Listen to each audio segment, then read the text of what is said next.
আরামবাগ লোকসভা কেন্দ্রের তৃণমূল কংগ্রেসের প্রার্থী মিতালি বাগের সমর্থনে গোঘাটের কুমারগঞ্জে ভোট প্রচার করলেন তৃণমূলের নেতাকর্মীরা। কুমারগঞ্জ গ্রাম পঞ্চায়েতের কোতাই এলাকা থেকে পার্বতীপুর পর্যন্ত মিছিল করেন তারা।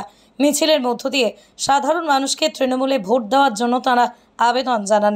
এদিনের মিছিলের নেতৃত্বে ছিলেন গোঘাট ২ নম্বর পঞ্চায়েত সমিতির সহ সভাপতি চঞ্চল রায়, অঞ্চল সহ সভাপতি সুশান্ত ঘোষ সহ আরও অনেকে। কালকে আমাদের সর্বভারতীয় নেত্রী, মহামাটি মানুষের সরকারের নেত্রী, জনগণমনের নেত্রী মমতা ব্যানার্জি কামারপুকুরে আমাদের পদার্পণ করছে।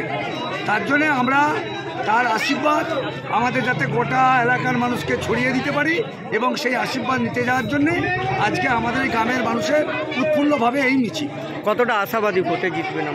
আমরা 100-এর থেকেও বেশি, আমরা 200% আশাবাদী যে আমাদের মিতালি বাগ প্রায় 1 লক্ষ ভোটে আমাদের আরামবাগ থেকে জিতবেন।